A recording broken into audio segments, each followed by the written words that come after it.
കുറേ നാളത്തെ ഭാര്യയുടെ പരാതിയായിരുന്നു യാത്രയൊന്നും കൊണ്ടുപോകുന്നില്ല, ടൂർ പോകുന്നില്ല. അതുകൊണ്ട് തന്നെ ഇന്ന് നമ്മൾ പോയിട്ടുള്ളത് കർണാടകയിലെ കൊടകിൽ സ്ഥിതി ചെയ്യുന്ന നംഡ്രോളിംഗ് മൊനാസ്ട്രി ഗോൾഡൻ ടെമ്പിളിലാണ്. ഇതൊരു ബുദ്ധിസ്റ്റ് കേന്ദ്രമാണ്. അവരുടെ പ്രധാനപ്പെട്ട ആചാര കാര്യങ്ങളൊക്കെ നടത്തുന്ന ഒരു ടെമ്പിൾ കൂടിയാണിത്. ഞാൻ പോയിട്ടുള്ളത് കണ്ണൂരിനാണ്. കണ്ണൂരിന് ഏകദേശം 3 മണിക്കൂറോളം യാത്രയുണ്ട്. കുശാൽ നഗറിലാണ് ഇത് സ്ഥിതി ചെയ്യുന്നത്. ആദ്യത്തെ വ്യൂ തന്നെ നമുക്ക് അത്ര ഇഷ്ടപ്പെടും.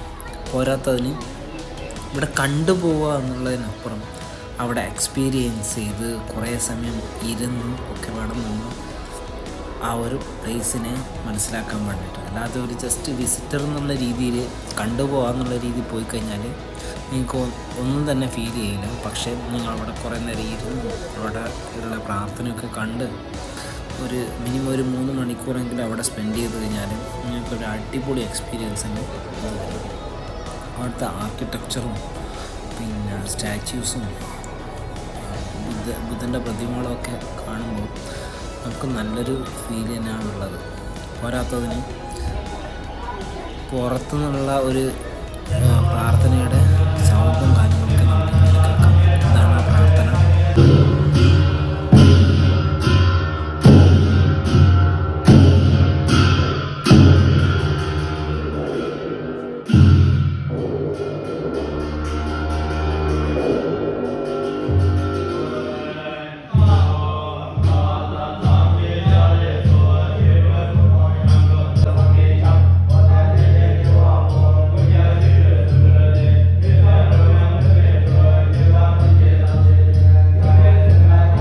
വൈകിട്ട് 4:30 മറ്റൊരു സ്ഥലത്ത് പോകേണ്ടതിനാൽ നമ്മൾ പെട്ടെന്ന് ഇറങ്ങി.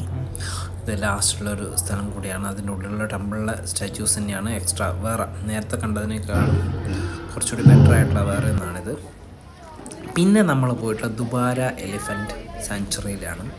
അതായത് ആനകളെ പാർപ്പിക്കുന്നതും കുളിപ്പിക്കുന്നതും വളർത്തുന്നതുമായുള്ള നമ്മുടെ ആനക്കൊട്ടിൽ എന്നൊക്കെ പറയില്ലേ, അതിൻ്റെ ആ തരത്തിലുള്ള ഒരു സ്ഥലമാണിത്. ഇത് കടന്നു പോകാൻ തന്നെ ഒരു പുഴ കടന്നിട്ട് വേണം അപ്പുറത്തെ സൈഡിലേക്ക് പോകാൻ വേണ്ടിയിട്ട്. ആനകളെ ഫീഡ് ചെയ്യാനും അതിനെ തൊടാനും ഒക്കെയുള്ള ഒരു ഫെസിലിറ്റി അവിടെ ഉണ്ട്. തൊടാനും ഫോട്ടോ എടുക്കാനും ഒക്കെ ആയിട്ട് ഫീഡ് ചെയ്യാനുമായിട്ട് 50 റുപ്പീസാണ് ചാർജ്. എന്നാലും നമുക്ക് പോകുമ്പം ഒരു അടിപൊളി എക്സ്പീരിയൻസ് തന്നെ ഇത് തരുന്നുണ്ട്. ആനകളെ അത്ര അടുത്ത് കാണാനും നമുക്ക് ടച്ച് ചെയ്യാനൊക്കെ പറ്റും. പോരാത്തതിന് മറ്റൊരു കാര്യം കൂടിയുണ്ട്. രാവിലെ 1 മണിക്കൂറും വൈകിട്ട് 4:30 to 5:30 ടൈമിങ്. അതിനുശേഷം വന്നു കഴിഞ്ഞാൽ അവിടെ കയറ്റൂല. 5:30 ആകുമ്പോഴത്തേക്ക് ക്ലോസ് ചെയ്യും.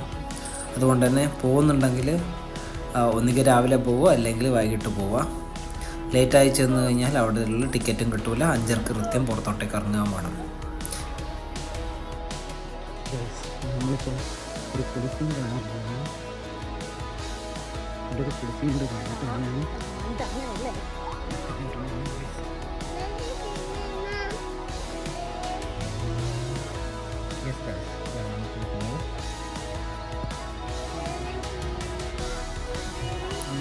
ആനയെ നമുക്ക് അടുത്ത് പോയി അവരുടെ കുളിയും കാര്യങ്ങളൊക്കെ കാണാൻ പറ്റും. ഇടയ്ക്കൊക്കെ ആനയുടെ 5 കാല് പുറത്തോട്ടേക്ക് വരുന്നതൊക്കെ കാണാം. എന്നിരുന്നാലും ആനകൾ വരിയായിട്ട് ഓരോന്നായിട്ടാണ് കുളിക്കാൻ വരിക. അതും പിന്നെ ശാന്തമായിട്ട് കുളിച്ച് പുറത്തോട്ടേക്ക് കിടക്കാം. അതിലൊരു കുസൃതി ആനയാണ് ഈ പോകുന്നത്. ഇപ്പം കണ്ട എന്താണ് ആന കാണിച്ച കുസൃതി എന്നുള്ളത് കണ്ട. ഇതാണ് ആ ആന ചെയ്യുന്നത്. അവിടെ നിന്നിട്ടുള്ള എല്ലാത്തിൻ്റെയും മേത്ത് വെള്ളം തെറിപ്പിച്ചിട്ടാണ് ഈ ആന പോയിട്ടുള്ളത്. നല്ലൊരു എക്സ്പീരിയൻസ് ആണ്. ആനയുടെ ബാത്തും കാര്യങ്ങളൊക്കെ കാണാൻ വേണ്ടിയിട്ട് ആനയെ കുളിപ്പിക്കാൻ വരിയായിട്ട് വരുന്നതുണ്ടാവും. ഒന്ന് വന്ന് കുളിച്ച് പോയി, രണ്ടാമത്തെ ആന വരുന്നു, അതിൻ്റെ പിന്നാലെ ബാക്കിയുള്ള ആനകൾ വരുന്നു. നല്ലൊരു എക്സ്പീരിയൻസ് നമുക്ക് തരുന്ന ഒരു സ്ഥലമാണ് ദുബാര എന്ന് പറഞ്ഞിട്ടുള്ളത്. കുശാൽ നഗർ തന്നെയാണിത്. കുശാൽ നഗറിൽ നിന്ന് 4-5 കിലോമീറ്റർ അപ്പുറമാണ്. നദാനും സിത്താരയും ഇത്ര അടുത്ത് ആനയെ കാണുന്നത് ആദ്യമായിട്ടാണ്. സിത്താര കണ്ടിട്ട് നദാനെ കാണിക്കാൻ വേണ്ടിയിട്ടാണ് കൊണ്ടുപോയത്. ആനയെ കണ്ടപ്പോൾ ഭയങ്കര സന്തോഷമായ ചെക്കന്. പിന്നെ അവൻ ഏറ്റവും ഇഷ്ടപ്പെട്ട കാര്യം വെള്ളത്തിൽ കളിക്കുക. അതാണ് ഈ കളിച്ചു കൊടുക്കുന്നത്. ഈ ഒരു പുഴ കടന്നിട്ട് വേണം അപ്പുറത്തെ സൈഡിലേക്ക് പോകാൻ. പിന്നെ വെള്ളം കണ്ടേരെ നദാൻ്റെ കളി ഇതാണ്. വെള്ളത്തിൽ കളിക്കണമെന്നുള്ള തന്നെ കുട്ടികളൊക്കെ കൊണ്ടുവരാൻ പറ്റിയ അടിപൊളി സ്ഥലമാണ്. അതിൽ ഫാമിലിയും കുട്ടികളെയൊക്കെ കൊണ്ടുവരാൻ പറ്റിയ പറ്റിയ ഒരു സ്ഥലം തന്നെയാണിത്, ദുബാര എന്ന് പറയുന്നത്. ഈ പുഴയാണ് നമുക്ക് കടന്നു പോകേണ്ടത്. കുറച്ച് റിസ്ക്കാണ്, പക്ഷേ പോയി കഴിഞ്ഞാൽ നല്ലൊരു എക്സ്പീരിയൻസ് ചെയ്യുന്ന നല്ലൊരു എക്സ്പീരിയൻസ് ചെയ്യുന്ന ഒരു സ്ഥലമാണ് ദുബാര എലിഫൻറ്റ്.